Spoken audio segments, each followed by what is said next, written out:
Hi, everyone. I'm here today with my friend Tanis Fishman. Hi, Tanis. Hi, David. Hi. Um, it's been a while. Uh, we were just speaking a minute ago that Tanis and I did an interview like this just over 2 years ago, January 2019, and one of the reasons I've asked Tanis to come back is because I've actually since then discovered um, what one of the things that Tanis does. I'm sure there are many things, but one of the things that one of your gifts is Yoga Nidra. And is that how you say it, Nidra? I say Nidra, but I think correctly it's Nidra.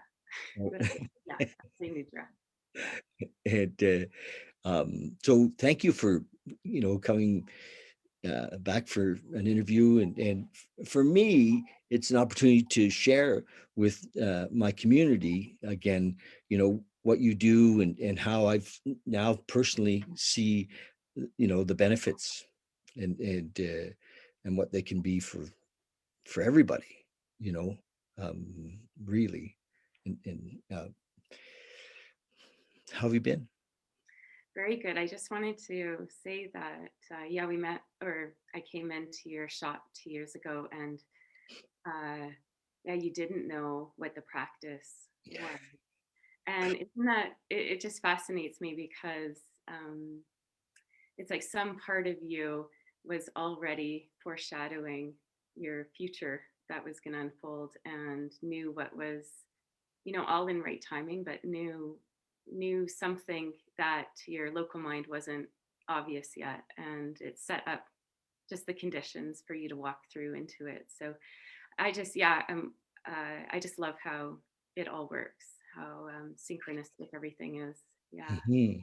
And it just, it was 2 years of time until there was a readiness and a willingness to open up and unpack this type of teaching. Yes, yeah.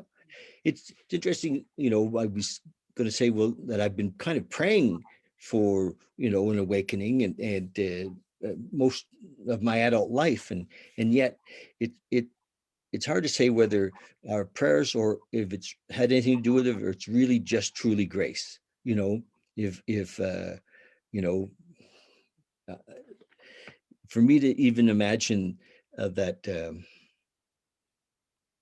when I think it's my prayers, then I'm a separate me. Do you know what I mean? And I'm coming from a place of separateness, and to think that I'm going to settle on the whole damn thing's grace. It's all a gift.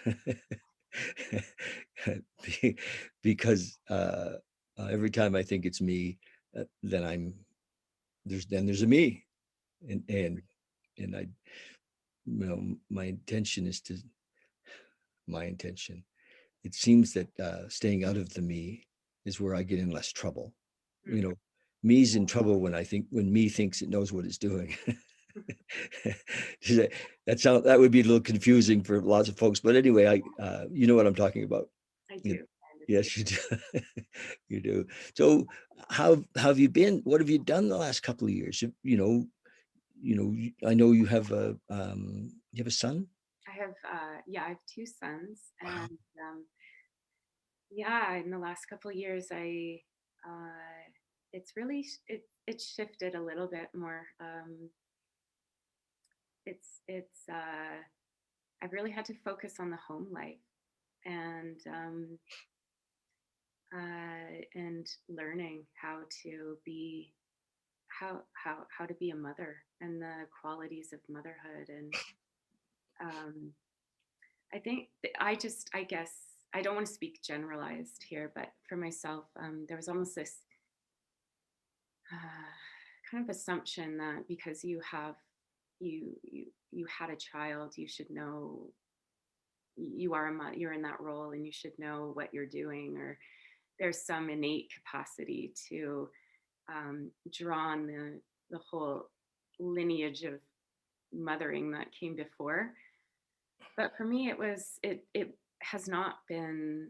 Um, it hasn't been that way. It hasn't really been natural. There's times where the natural qualities of motherhood come forward, but have a little firecracker of a son who's 3, and just a gorgeous soul, and a strong, willful human personality. And I thought, because I have an older son too who's 10, and I thought, oh, I have some skill because I've raised a child, I've Yep. raised a child before him. So I've gotten this far. But when this little one came along, everything just got thrown out, or it just wasn't, I couldn't get away with it. With this little one, and he's very sensitive, he's very emotional, um, just can pick up on almost what my thoughts are.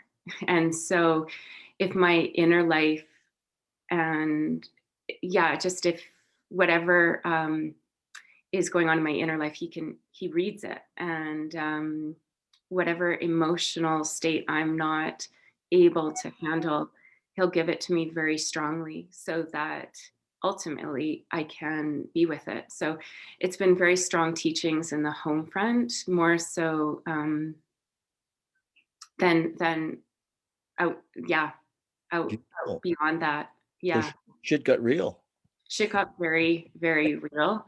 Um, I'm Wow. I'm I'm on my way to sainthood through these kids. Um, They are our teachers, really. they're they really are. Yes. They're absolutely our teachers. And if you take the um, if for me, it's like at some point there was this almost like a light switch. Like I just decided, okay, I accept the mission. Before that, I was just I was like flat on my back, um, powerless to these, and they were running the household, and just getting run over completely. And then there was at some point, I just realized that I had choice in it. But before that, it was like I was very victimized by my circumstances. Um, and I knew, and there were multiple voices going on, because I knew how much of a blessing it is to have children, and that there's many, many people out there who, through their own circumstances, maybe can't have children or have lost children and all of that. So Yes.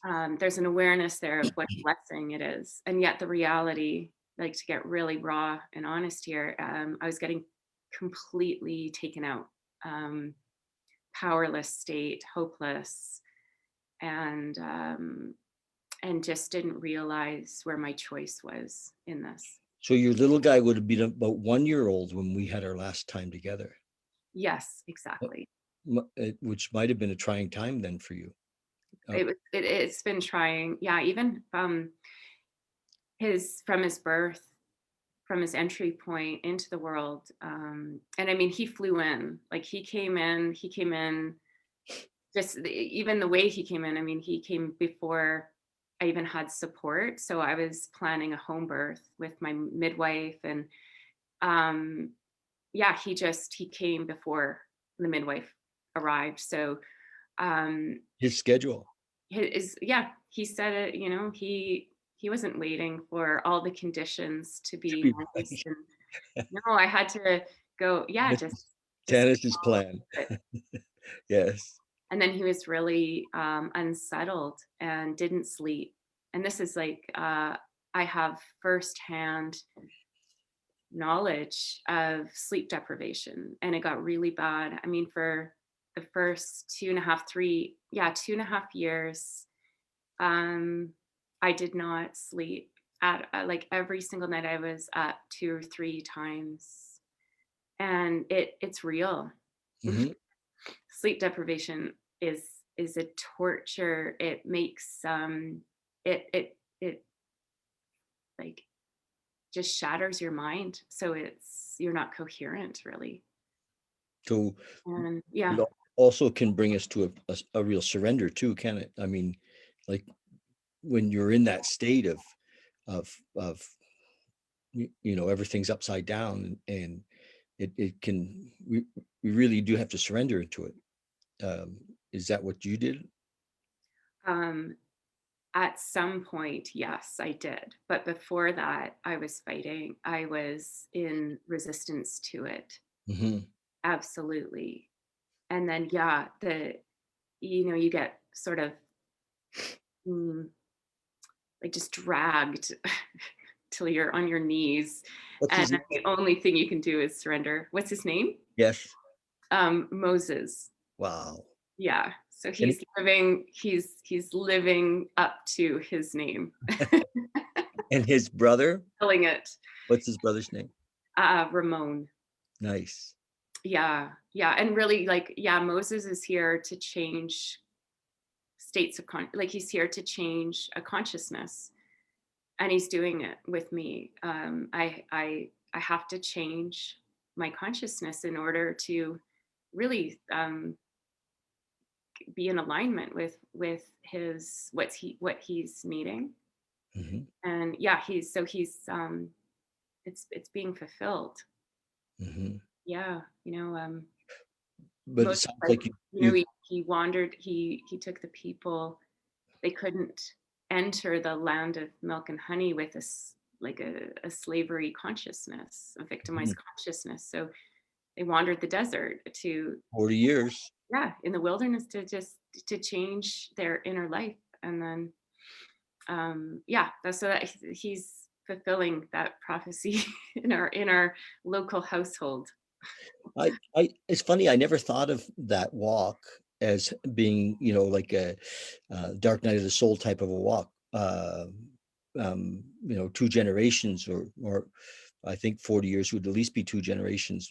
Uh, in that story, that the transformation, it's certainly a metaphor for our own lives, isn't it? Yeah, it is. I take it, I whatever the ultimate reality behind it is, but I do take it as a metaphor, and just, yeah, like, to change the relationship to the mind. Yes. And it takes an amount of time, and Yes. in order, to enter into something new, or that you don't know, you have Hmm. no knowingness of, you have to change, Hmm. yeah, or release what you know. And the we talked a little bit the other day about recovery from addiction, and I love what you said, that we all have addiction. Addiction, often we think of it as being around substance, and but I mean, we're addicted to beliefs, or concepts, or stories, the victim story, or the whole thing. It's all, and I, I see that the shift that comes from that, if we make it, because so many don't, it is from this idea of what's in it for me, to how can I serve, a complete flip from you know being the center of the story to, um, in a way, being in service, living in allowing, love to flow through, and but without any conditions, not needing anything, and that's it. Takes some dark nights, really, and it sounds like Moses has helped you to go through that, from into this place of even in as a mother, in Yeah. service, you Yeah. know. I mean, it's known that to shift or to change, you can it can be through um, more suffering or pain, or it can be through more pleasure or joy. And I think it's more common to take the suffering path. The pain route, yes. Pain I route, I tell think it's like that's the, and yeah, for that's what I guess I in some level signed up for. It's like, you okay, chose the pain, but it's really hard. Okay, I'll take it. And we move from. also, like, sorry, just to interject, but with Yeah. it often takes the circumstances that you really you can't get out of, in a sense. So with, I can't, I mean, I could on some level, like, yeah, give up my kids, but that's not a choice I was willing to make. But Mhm. um, if I was, yeah, just there's other stuff like you can get out of, but with really, if I want to just bring this into strong, addictions, and it's often in those relationships of to those mental states or those feeling states where the addictions are um, a way to cope or to get, in a sense, alter your reality. So temporary, but the consequence is often very destructive. So the life is crumbling around that you're faced with, well, either I'm going to get, I'm exiting out, maybe in this life experience, I'm taking an exit point. And, or if you don't, you're really then, you don't have multiple choices here. You have a choice to free yourself, to liberate from this. So, What I'm hearing you say is, though, you really got present. Lots of people, I think, run up against what you're talking about in parenting, and they stay, but they're not really there. Do you know what I mean? They're checking out with um, things that take them out of the moment, whether it's watching Netflix or doing cocaine. But they're still in the role, but you know they're not really there. It sounds to me like you're really engaged, and you yeah. know we can run away to a lot of without really running away.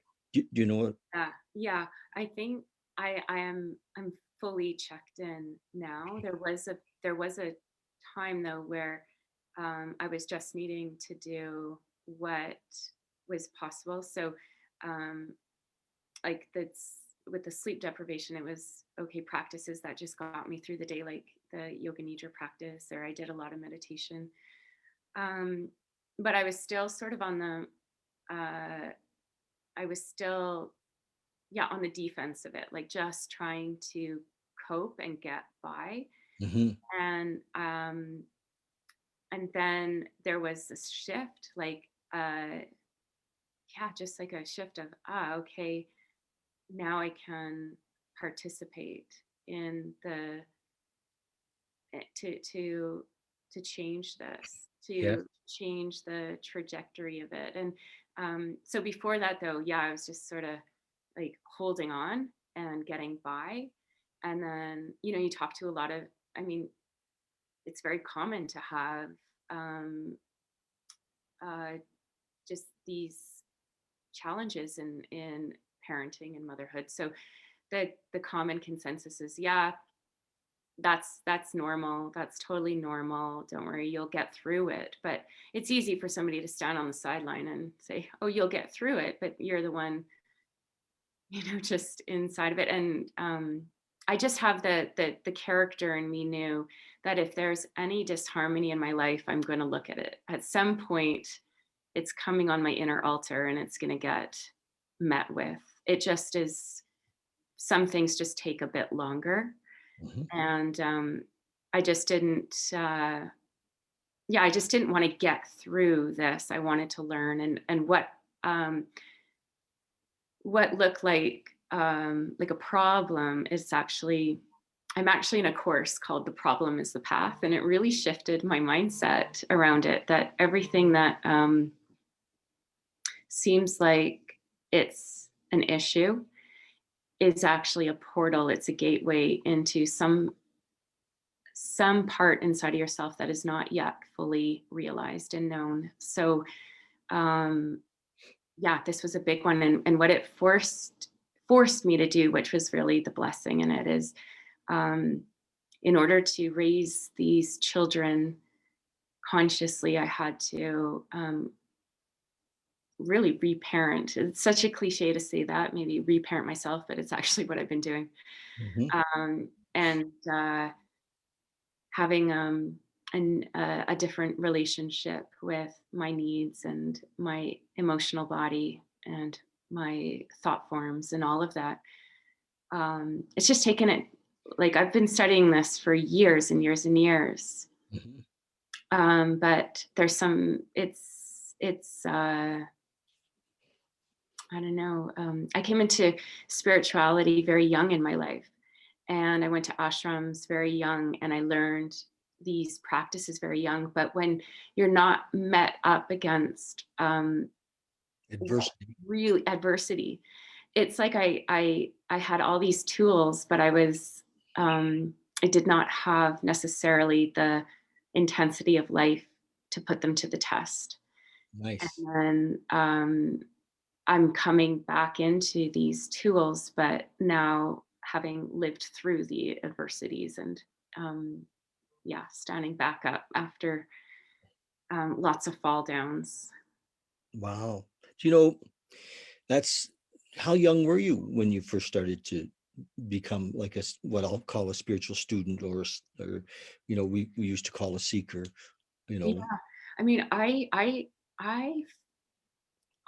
found meditation when I was 15 because I was a competitive ski racer and very very um, I just knew that there was like my mind would go into a aggressive landscape in order to race, and what came with that. I mean, it's not like you're I was trying to develop, but to be in competition with others and against others, and that just it came because you're in a sport very young, can't separate. Well, I'm actually racing against myself like that. It's like no, you're racing against others. But there was like this tiny whisper inside of me that knew this isn't the only way to see life. Um, and so at age 15, I found meditation, and I found some yoga. Like on, I found somebody gave me like this DVD on yoga, and it was like I just knew I stumbled upon something um, like so fantastic. Mhm. Not really, I didn't understand necessarily, but there something in me understood and knew that silence was actually more of the ultimate reality than anything else. So yeah, so that was it. And then after I was at university, that's when I went to India to formally study in ashrams. But I was still like in my early 20s, and um, yeah, I didn't go to spirituality because I wanted to heal. I didn't actually think I had any, it sounds like I don't want it to sound arrogant, but it's like at that point it wasn't my motivation to go. It was that I knew there was um, ways of living and seeing that I knew existed. I just didn't have an entry point into.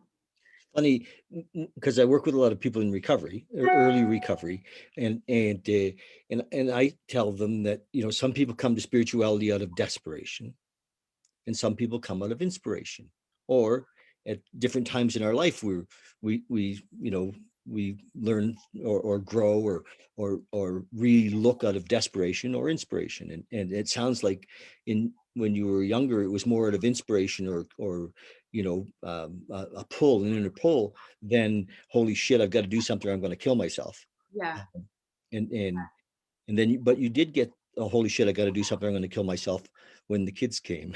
I did. Yeah. And it is true. Like the pull though was that there was something in me that knew um that the way that I was taught about how things were, there was more to it. There was a deeper truth to it. And so I was unsatisfied. Like I Yeah. was extremely unsatisfied. And then yes, like the huge push was the householder life, like being what I um my past mind would have said, this is like I'm shackled into my householder life, and I'm caged in, The victim story. the victim story, Yeah. absolutely. when really it's like, um, yeah, it's the conditions that were were very specific for what I needed. Um, yeah, Beautiful. yeah, You know, it's a gift you created, it, whether we know it or not, we were part of the creation of that gift. yeah, And absolutely. It because we became, are yeah, one. in the right timing, it became its gift. And then there were times where, yeah, it was a story of like feeling like quite, I remember saying, um, yeah, I feel cursed by everything I've created. And yeah. I hear you. Yeah, yeah. It's a So when you were in India, um, you had a pretty specific awakening experience I did. Yeah. that Yeah. we talked about before. Was that before you started to study Yoga Nidra, was it during that time, or Um, were they connected? it wasn't necessarily connected, but possibly everything is always connected. So, Yeah.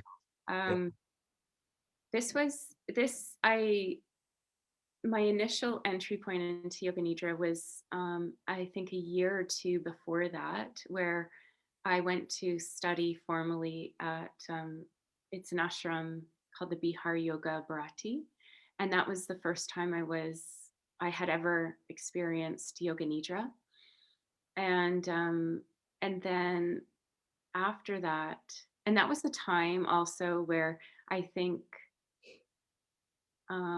the reason why I even went to that school was there was a woman in Calgary, um, who had studied there, and then she invited a swami from that ashram. And so in Calgary, she was the only woman I knew of that knew of the practice. So when I went there and came back to Calgary, there was no one who, it was her who knew, and no one else knew. So that was like, when I reflect back, because now it's like I'm realizing more, okay, I think that was a little mission of mine. I think I didn't know it at the time, but just to bring that beautiful practice, Which to our practice? city, and Yoga Oh, Nidra.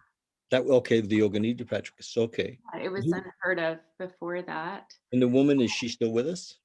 I don't even know. It was like she showed up, um as at that time, uh Hmm. and then that just was a breadcrumb that led me to the ashram. And then when I came back, I don't even know, I don't even know who she is. I don't even know her name. Yeah. Isn't that beautiful? So I love what I call it, following the thread, or the breadcrumb. Showed up, and then I don't know, but it was very significant. That was a very significant piece for me. Yes. And then I think it was like 2 years later that I was back in India, um, and I was at a meditation retreat, and it was with a very like radical spiritual teacher. I think he's fallen from grace since then, but anyway, uh, um, that we spent a lot of time in the day in meditation, but he didn't give us a lot of. Um, he didn't have an elaborate technique at all to give us. The instructions were to sit still with an erect spine and have no relationship to your thoughts, and that was the only technique he gave. And then, if we sat for long enough, that each day we sat for long enough that at some point you just gave up, you surrendered, you got so tired of being in relationship to your thoughts that you just let them go. And then that's really when, you are mindless and you enter into infinite landscape. But Nothing. during that time, like, I think what set up sort of the conditions for that experience that happened was, we during the daytime when we were outside of the formal sits, he said we couldn't talk about ourselves at all in the first, like, in personal way. And so there wasn't a lot of talking because you couldn't really there was nothing really to share. So I, yeah, just started to have a relationship more to the silence than I did to any narrative. And then in between one of the sits, I would just take walks outside, and I was just walking and looking around and looking at everything, separate objects, a cow, a tree, the forest, the pavement. And then like all of a sudden spontaneously, it was like within a second, it's hard to put into words, but it was just like a shattering, kind of an explosion, an a paradigm shift. Like it was as though I entered a dimension, a reality that I'd never known before. But there was nothing, it wasn't, it just was all, I was everything all at the same time. And just the conscious field of awareness. And at that time, there was thought, no th- thoughts of um, r- measuring it up against a Tanis. It was just presence with everything. And there was a really benevolent feeling in it. It was a love current. It was just love. And it lasted for about 4 days. And in that time, I was still around people and participating in things, but it was different because I was just in relationship to love. I wasn't relationship to my own sense of I-ness. So whatever I did was coming, it was just an extension of that without wanting anything in return.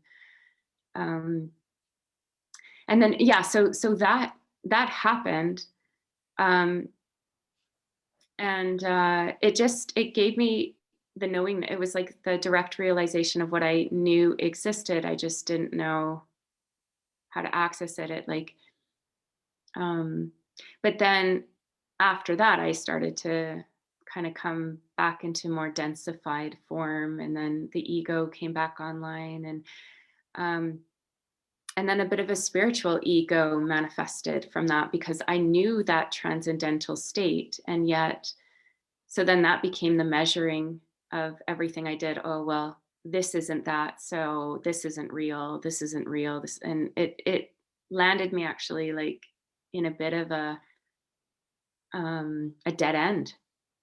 And then I had to work through from looking at the deeper mind. Like when you're in a transcendental state, you're not touching the deep mind in a sense, or you don't have to clean up the deep mind because you're in unity. But then um, after that experience and coming back into form, the path became making the unconscious conscious. So lots of shadow work, inner child work, um, looking at the narrative, and not being defined by it, but really bringing it into awareness, and lots of psychology. And um, yeah, but with the same goal in a sense of returning back to that impersonal stream of love, but Mhm. just a different route. Now I'm like spelunking in the deep end as opposed to just spontaneously shifting into transcendence. Mhm. Yeah. So um, then you're aware of that space now, but from a different you kind of took a different route. Yes. It's like now it's like I'm earning that space Yeah, slowly, yeah, one step at a time. Um, and and every piece of resistance or every piece of shame or pride or what I'm not willing to be with, every moment that I actually go into it and be with it, I'm given that space. It's like I have to earn it right now. yeah. Yeah. Is- I was sharing with you that I was out for a walk with a lady before we got onto this time together, and how um, what most of my life happened was when I was faced with lots of things, it was fight or flight. Fight or flight would come up, and what a beautiful awareness to now know what that feels like, because the system still wants to do that, uh, to run away or deny or and to be able to sit with or be in what's happening, and not to judge it, and not to to make a story about it, or to blame, or not to, because there's lots of little places where we can bleed it off, as opposed to being in it, and it eventually just melting, you know um Absolutely. yeah. Absolutely. Yeah, that's exactly that I think I that's get it. what I've come to. I've come to realize that is just having the courage and the bravery to live fully with all of it. Yeah, And yeah. And it's a little slippery, because sometimes for me anyway, it can be a little slippery, and it can almost have had its way with me with it before I'm aware. I can miss it, mhm, um, or fear can come in, and and I react by, steering away from whatever it is that I'm feeling some fear about, or whatever, as opposed to, and it happens so subtly and so fast that sometimes that I can miss it. But the beauty is, of course, that when awareness does come, and I can step back, and I can say, okay, I see what happened, and be aware of it, and it then it has, you know less power. It doesn't have any, you know and it is ego. I recognize it, my self-centered fears, and this whole, fundamental belief that either I'm going to lose something or not get something, is has kept me separate from now, from the one, from and to be in that space of freedom. mhm. you know just the way that you said. And have you ever heard of William James? He was a psychologist and an author around the turn of the century, and he wrote a book called A Variety of, at the time he called it, religious experiences. And Oh, I have heard of that. I haven't read it though. Yeah. and uh, and he said that, many of us can, attain, or have this experience through what he called the educational variety. And that, I think that, you at one time, it all kind of fell together spontaneously, and the awareness that there was something else here was there for you, and then you've kind of gone back to clean up the pieces, and it's Mhm, happening for you now through what William James would call the educational, you mhm, know, and or experiential, you know, doing the work. I wonder if sometimes we can get, um, that ego can tell us that, in some way we're not ready yet, or that we're not. Ego can make up another story, which is, we have to do everything has to be totally polished before we can, you know, enter the kingdom, if you will, you know, um, and in that maybe, that's a story too. mhm. Absolutely. Yeah, like when you could be, yeah, polishing. I mean, that's a tendency I have as well, is um like striving for perfection.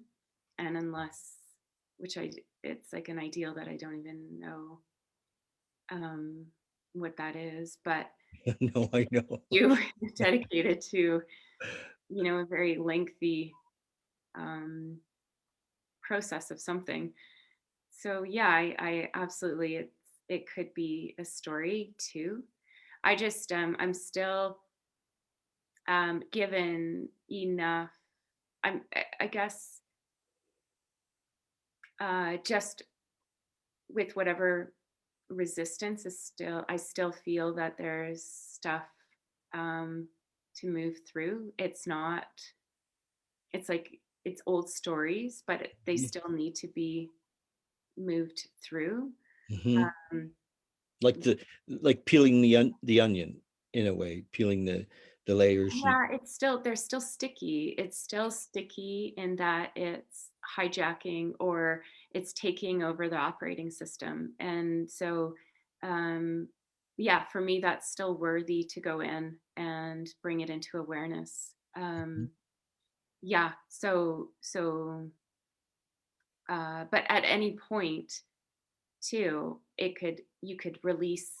I think, what that experience showed me of that, many years ago, was it was a full release of all of it Yes. into that Yeah. transcendent state. So now it's just little tiny releases, Yeah. surrendering pieces here and there. But as I reflect back, it's like, yeah, why wasn't that maybe more of a permanent state?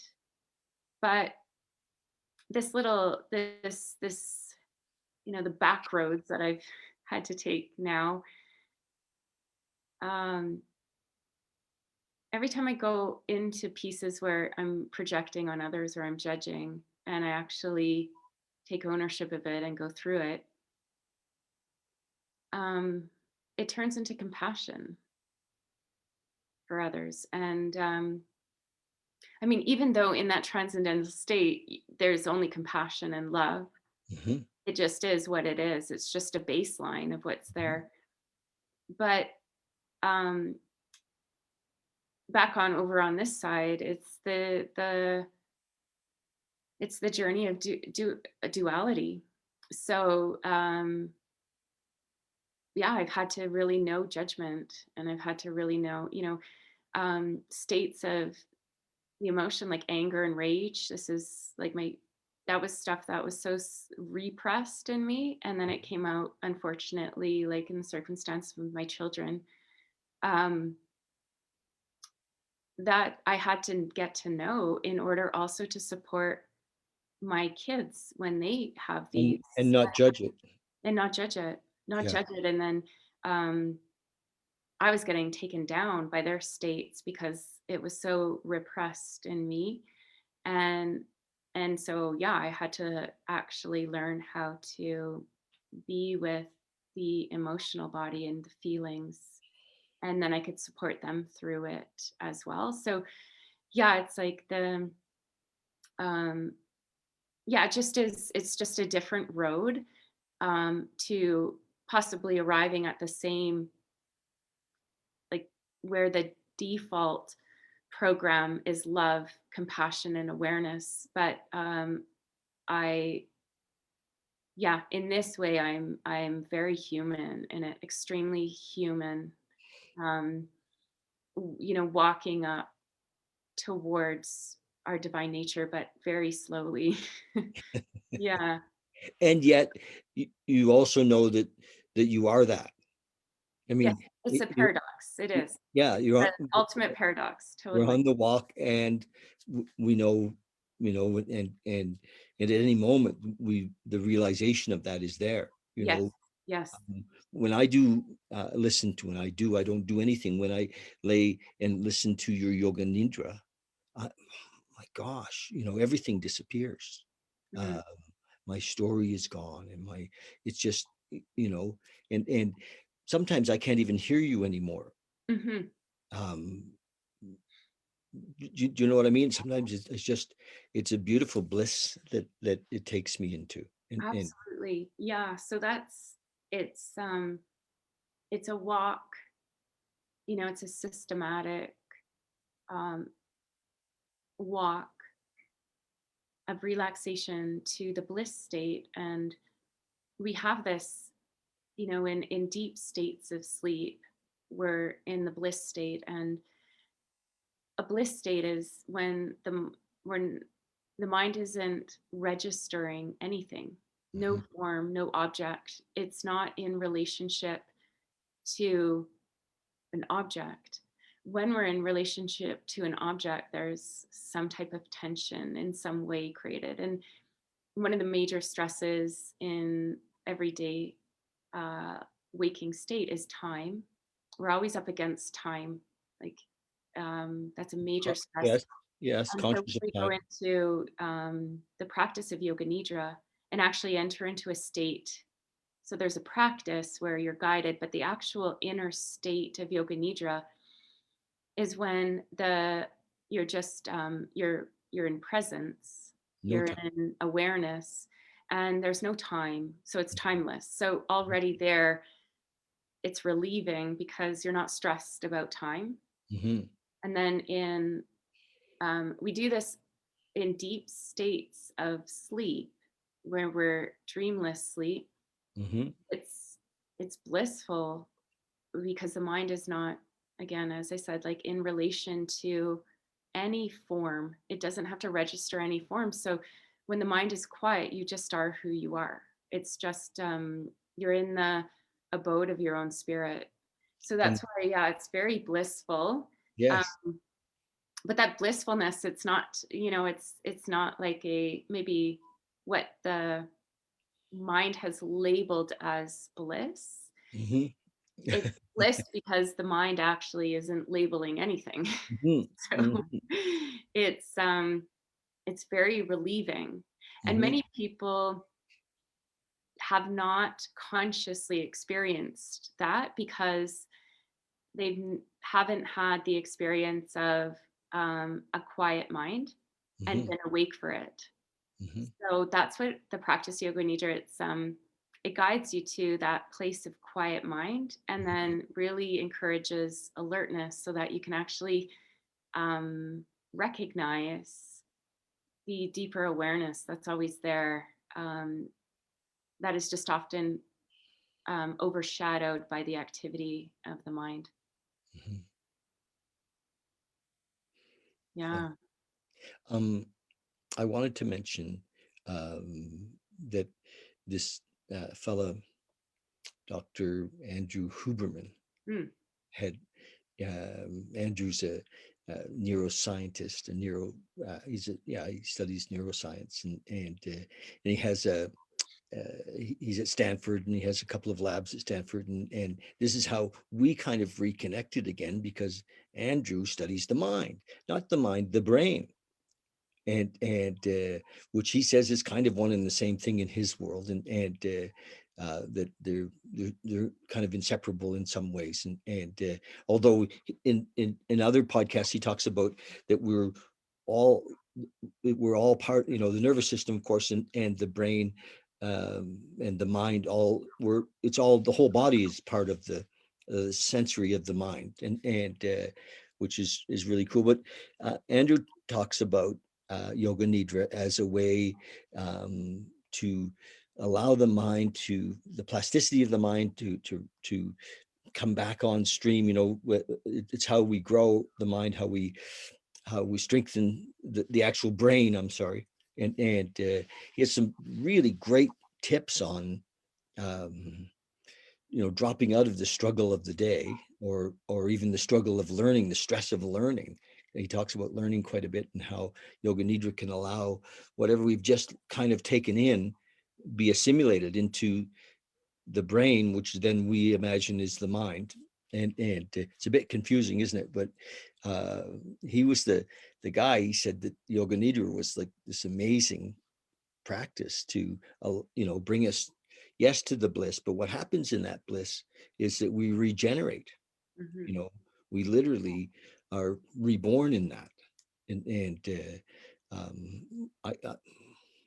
I just made that up, but it feels like a rebirth for me when Mm, I drop in. And 1 hour of Yoga Nidra is like, he says, like 3 or 4 or 5 hours of deep sleep. Um, yeah, yeah. I think that's um, yeah, three or four of like the deep delta, wow. sleep. Yeah, yeah, it's very restorative. And Have you been doing? I know you said that you're doing kind of a lot of one-on-one teaching, but mhm. um, um, you could do a group online, like, I like could, yes. like 10 or 20 of us are all in our rooms with spread all could be spread all over the planet, and introducing Yoga Nidra or talking about it, and then Mhm. taking us in, you know what I mean, uh, on the journey. And yet it isn't a journey to anywhere, it's a journey to nowhere. Oh, yes. Sorry, I think my computer's making noise. Yes, exactly. It's like you're going through a journey of um, from the forms of the mind to the formlessness, and then but really it's to land back into what is has always been there. Like it's like right now as we're talking, um, our mind is processing specific information of just the context that we're in right now, but multiple realms of awareness are there, and um, it's all occupying this time and space. So in Yoga Nidra, it's like you're just, I guess, dropping deeper and deeper down into uh, what's always here. Always there, yes.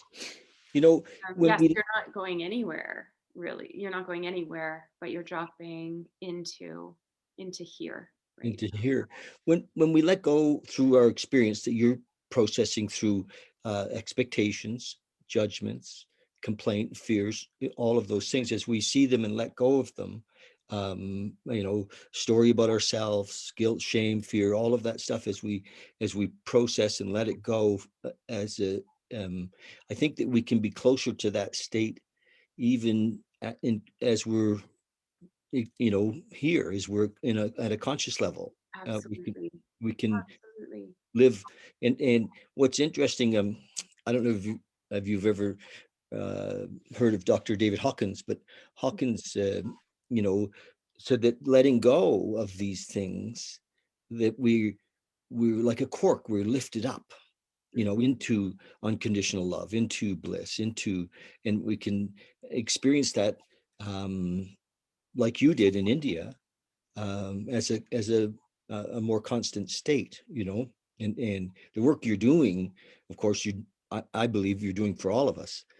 And Hawkins was really great at pointing out that, as as one person, vibrationally is lifted, we're all lifted.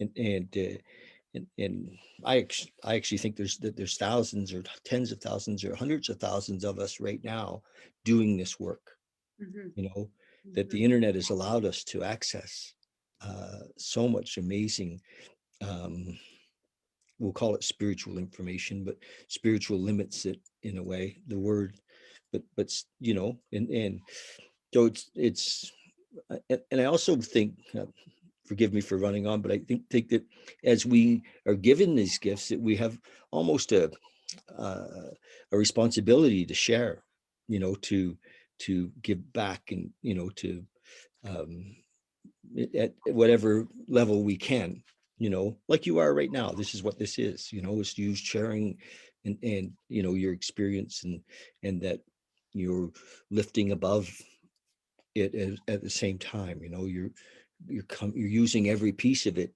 to uh, be your doorway to awakening, and which is a beautiful context.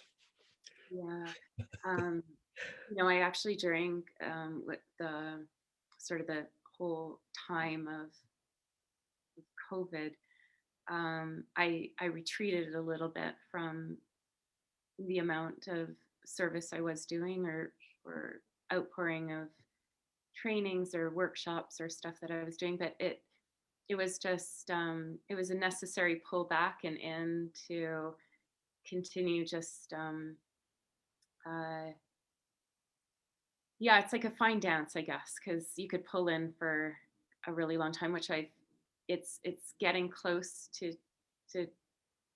come back out, but I had to go in, kind of close the doors, and so I wasn't offering many group kind of pulled the plug on some group trainings, and I actually didn't really run any group Yoga Nidra stuff, but I Mhm. kept privates going, because it was a way that I could serve very deeply, very personally for people, and at the same time do the inner work um, that I'm committed to in terms of my householder life and within the family. And there is, yeah, there's that fine balance and that fine exchange. Yes. Sometimes if you're serving outwardly too much but not doing the inner refinement, it can get I think uh, it's all perfect. it's, You know, it's a dance. you'll be called when you get called. Yeah, yeah, I'll get pulled out, and then I can serve at um, a wider level than I was previous to it. Yes. But Yep. that's the thing, and like just to take the metaphor that there's times of going out and coming in, but also with the Yoga Nidra, there's time for action, and we're designed in a way where we have to act, and we're always making choices, and then there's a time for um, radical resting of it, where you um, need to put your system to sleep in order to restore, rejuvenate. And like you said, that's the time where the information actually got solidified. And um, I think he talked about, I haven't gotten through the whole lecture of what you sent me, but he said what's really significant about the practice, or what I heard, was that you're taken into, or you enter into a deep state of relaxation. It's actually you who's doing it. I mean, you can listen to the guidance, but it's you, just so that it's like very empowering. It's actually you putting your body consciously to sleep, and then staying alert, and then bringing focus, because there's different parts in the practice where you might be focusing on body parts, or you might be focusing on the breath, or focusing on an intention like a sankalpa, or yeah, a point between the eyebrows. So you're in a state of deep relaxation, and then you're focusing at the same Yeah. time. When I go here, it goes. Yeah, When everything in here is everything. It just um, the expansion that happens for me is you know it it isn't single pointed. It becomes the single point becomes the uh, infinite. yes. Yeah, it's the gateway. Absolutely. The mind becomes concentrated, like in a state of concentration. And then that is an entry point into the infinite. Because in the daytime, um, our lens of perception is active, and we're sorting and editing, and there's only a minimal amount of information that can actually come in and reach our conscious attention. The rest of the information is there, but we're not picking it up. So in these, quieter inner states, and when the brain waves are slower, Mhm. and we're arriving into the eternal now, a lot of the information, or the deeper truths and wisdom, we just have a better opportunity of swimming in it, of being in it, of knowing it. um this is a little intellectual or academic, but yeah, what was coming to mind, I was just thinking of Ramdas and Ramdas's guru, who seemed to be able to travel through time and space in some of Ramdas's stories. And and the question that comes up is that uh, we're a bit aware of the fourth and fifth dimensions here, and even though we don't label it like that, and it's hard to discuss or talk about, but um, there seems that the more we become single pointed, or that there's the possibility um, to have a consciousness of more dimensions of the singleness of everything, but still um, there's the physical, the third dimension that we're really quite familiar with and get a little stuck in, and then moving more into the fourth dimension of intuition and conscious awareness in each moment and um I don't know. I don't know where I was going with that, but do you have any curiosity about those kind of things? Oh, absolutely. Yeah. And I think, yeah, it's the gateway is through the portal of relaxation because when you, yeah, quiet the mind, you can access what the local mind doesn't know, and you enter into the unknown. And there's lots of people really teaching this and studying it and experiencing it. Absolutely. Absolutely. And then there's some different structures of looking at dimensions. Like one of my teachers about dimensions is it's also, we look at the seven energy centers, maybe in terms of the psychology of different states of mind, but um, they're different, like the root chakra is the first dimension and, goes up to those are different dimensions through these energy centers. So, yeah, it's like different ways, different systems of talking. Interesting. I don't know that much about that. Most of my experience is quite practical, and I've spent a lot of years like you did reading self-help and psychology and studying, uh, from a point of view of what's wrong with me, Mm, and trying to fix whatever it was in that, because my context was there must be something wrong, and that shifted, but I haven't done a lot of investigation and kind of in the esoteric, or I don't know that much about chakras, and I don't, it's not really been my interest, or that the different chakras represent different dimensions is again, uh, kind of a new idea for me. mm, Um, mm. I'd love it if you ever have books or podcasts or teachers that you think that I could benefit from to send them. Okay, To, I'll look through. Yeah, yeah. It's just and there, it's orienting, different orientations of understanding who and what we are. And yeah, for a long time I wasn't really drawn to the energy system, and now it's like, yeah, it's something I'm focusing on more. Just the world, like the world of energy, and yeah, and then the denser form of that is different states of mind, and Mhm. denser form of that is the shape of our and the density and our of our body. So yeah, just looking at it from different orientations. Yeah. Well, I'm interested, in that, and I think it's like, well, what an endless field. We don't have to go explore other countries. We have it all. I never have to leave my room. Yeah, you're walking around with it. Absolutely. It's all here. It's a, But yeah. except for this idea that, um, that's giving it away or service is key. You know, when for me, when I'm working with people, quite intimately in the recovery process, I see myself so much, in them, and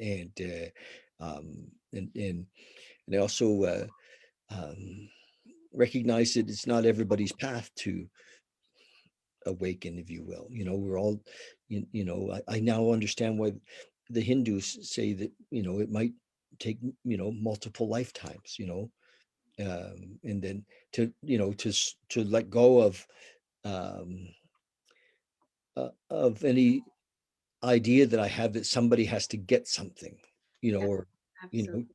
just to let it go and be there with for whatever wants to happen.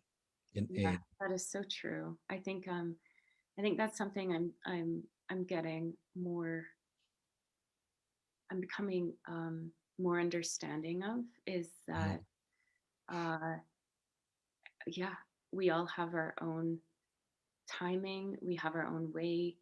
Um, there, you, yeah, you that um, to respect that in others and to respect that in yourself, I think is key. And Yes. yeah, everyone's here with different agendas on a soul level.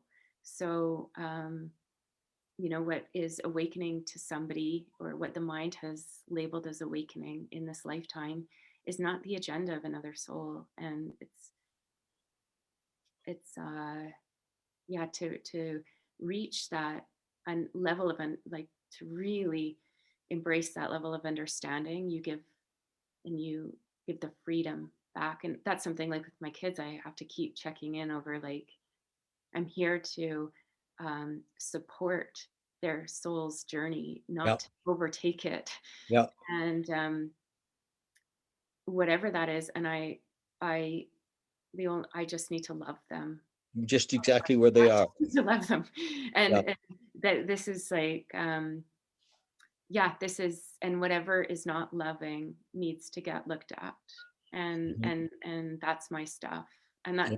that's like my day is, okay, this is my stuff. I'm going to take it back. I'm going to go sit down. I'm going to close my eyes and I'm going to bring it into awareness. And I do that a lot because it's my practical way, essentially, of accepting their soul's unique journey. And Yeah. So they're like, when I'm working with newcomers in recovery, they're like your newcomers. They're, because my newcomers are my teachers. I see them as my teachers and all the time, and the same is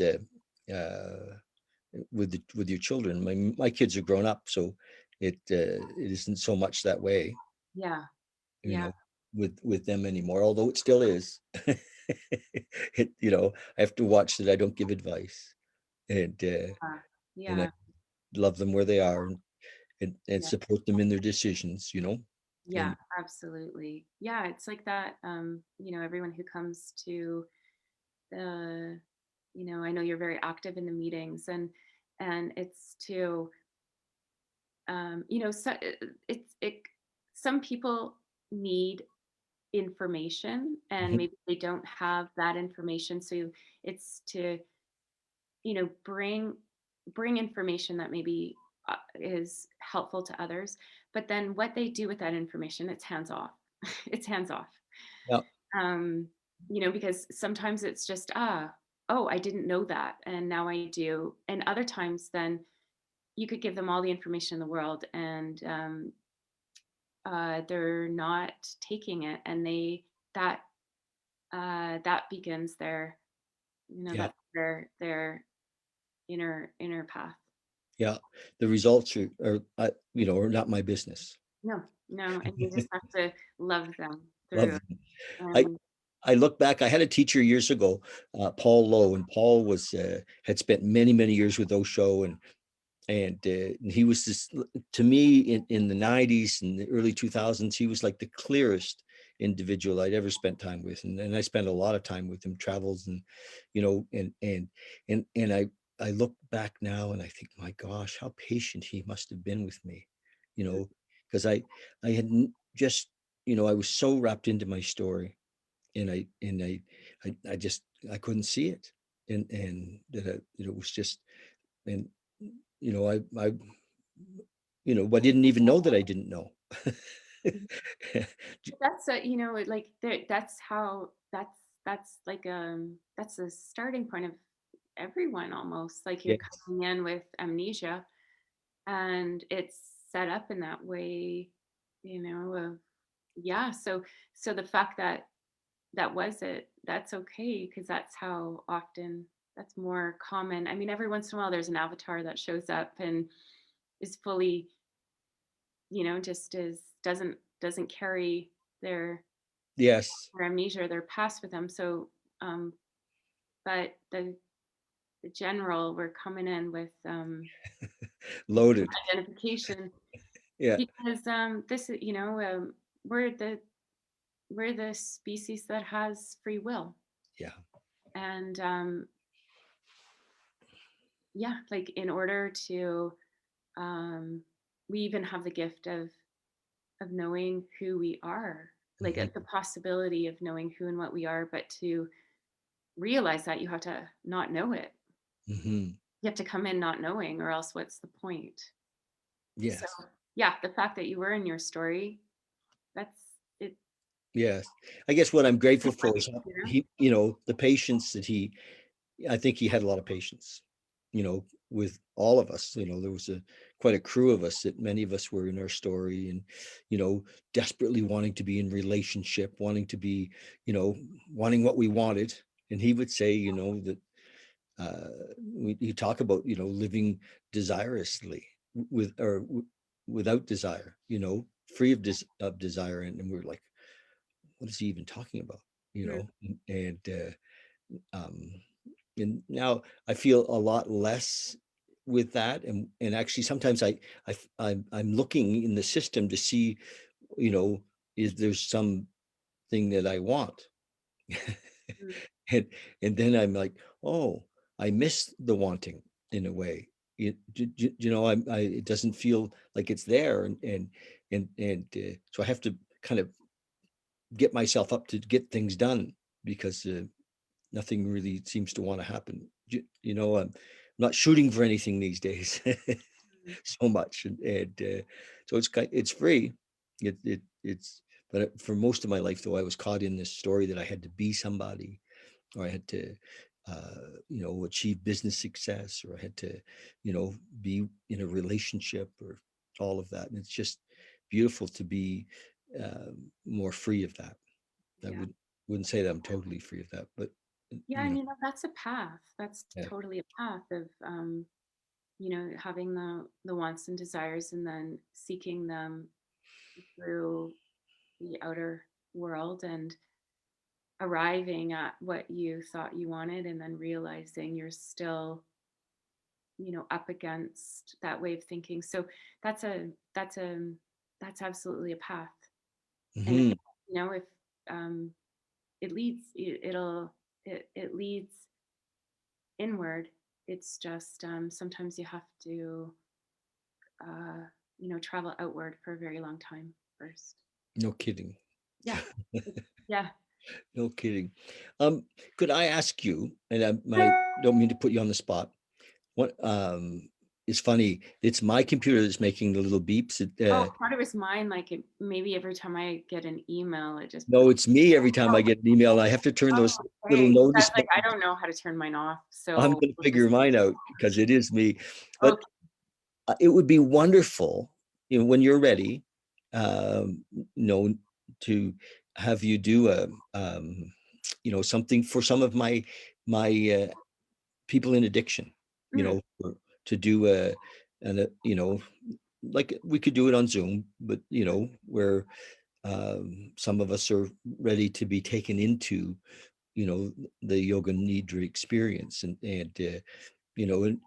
if sometime you feel like you're up to that, I would organize um, some of my, because many of them have a really tough time with being still. I don't even now when I teach it, I try not to even call it meditation, mm, because they're already like, oh, I don't do that. I don't know how to do that. My mind's too, you know, so I call it sitting.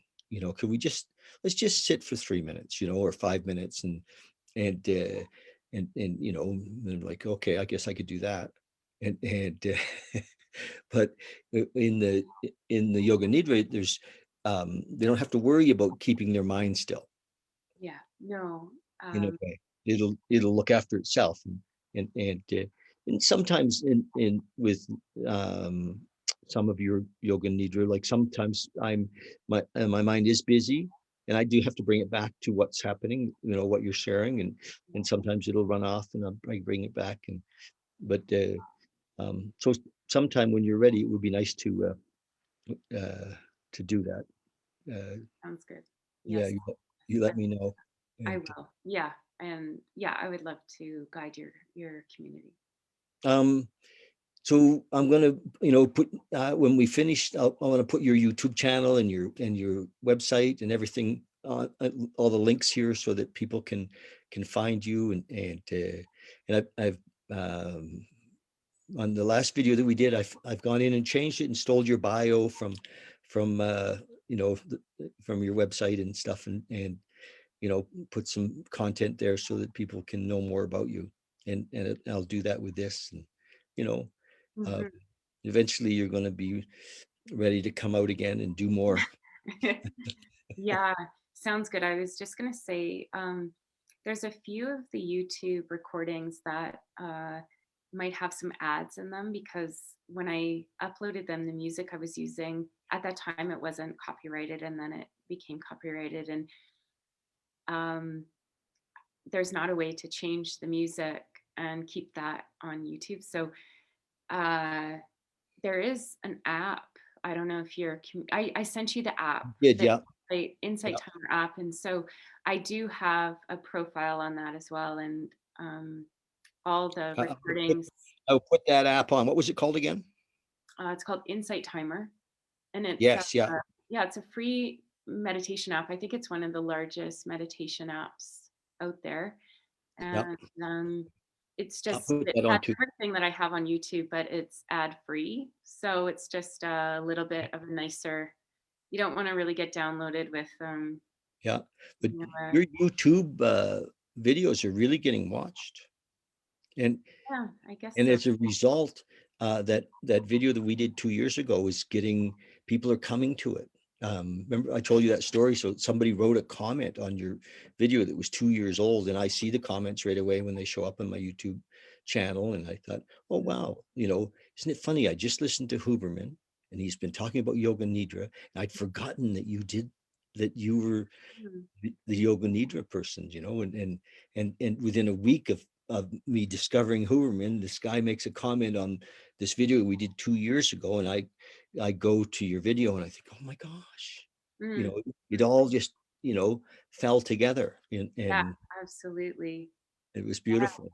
yeah, And yeah. so, but people are coming to that old video from 2 years ago now and watching like every day, Mm, and which is kind of there's a resurgence or an interest, I think, in happening in Yoga Nidra, and maybe some of these science guys are driving it.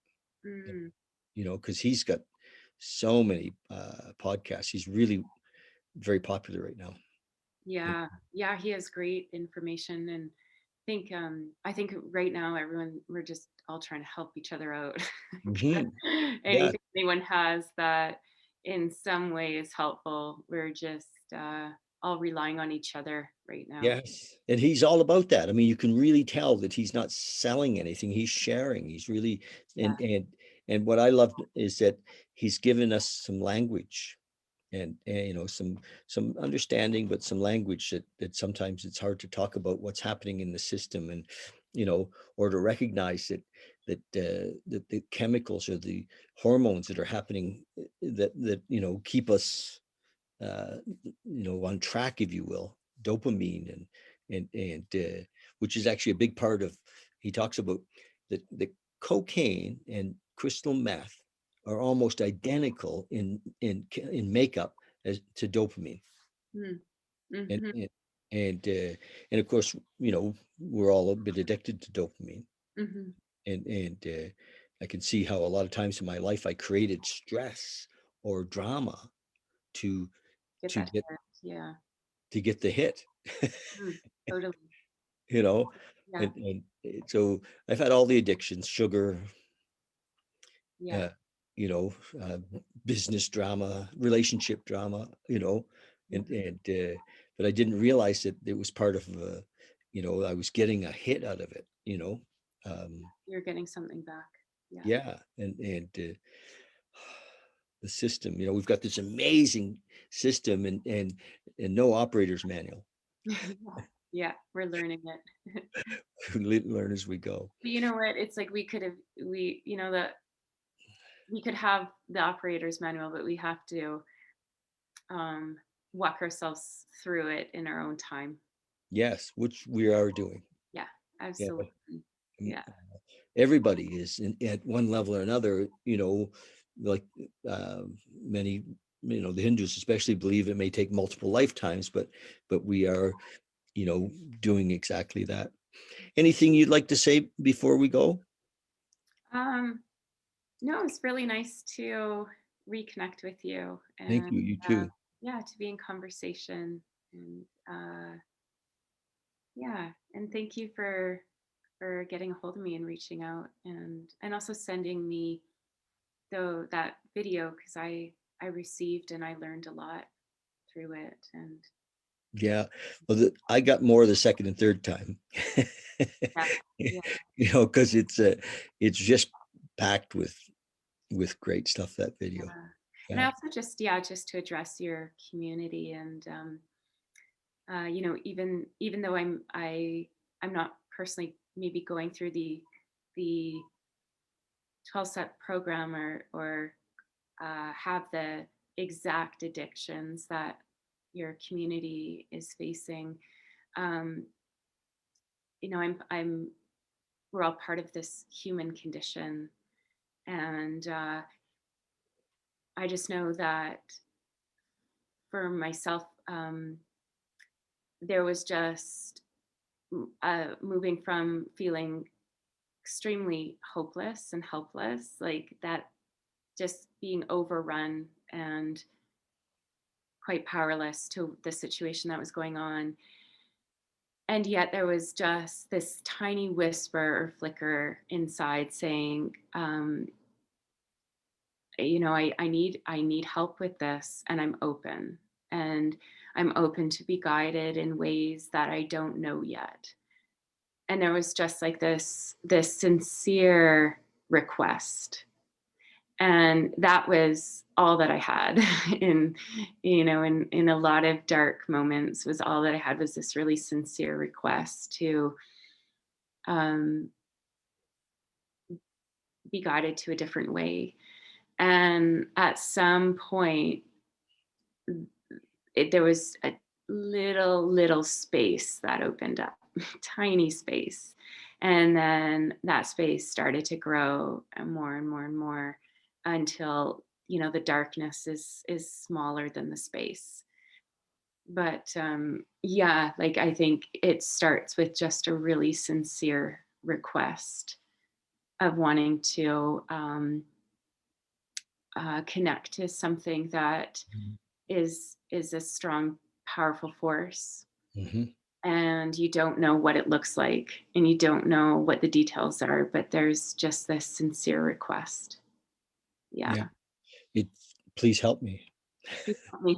Please help me. I don't know how to do this. Yes. And there's that even though sometimes it seems like a bit futile, like what am I doing? It actually reaches wide and far and deep. That little request. Yeah. It's a game changer. There's no arrogance in please help me. There's Girl. only humility. And, It's the humble path. It's a very, very humble path, and it's heard. And life is conspiring for our liberation, and that I trust. I oh, I trust. love that. Mhm. Life is conspiring for our liberation. I love that. Thank you. Yeah. Yeah. I have another little prayer. It's thank you. Mm. Yeah. Please help me and thank you. Thank you. And, and Absolutely. it is a prayer. And Mhm. and I say it often every day. And it's just like it, it is, it's the most beautiful prayer. Mhm. So thank you, for today and for your time and for what you're doing, for sticking with it, for reaching out, for loving, and hopefully we cross paths again soon. Yeah. Thank you, David. Thank Thank you. you so much. And yeah, for your service to serving your community um, and shepherding and guiding people along, um, wherever they're at, and with a loving and kind heart. Thank you. Mm. Thanks so much. So um, we'll talk again. Sounds good. Okay. Hey, take care. Yeah, thanks. Bye.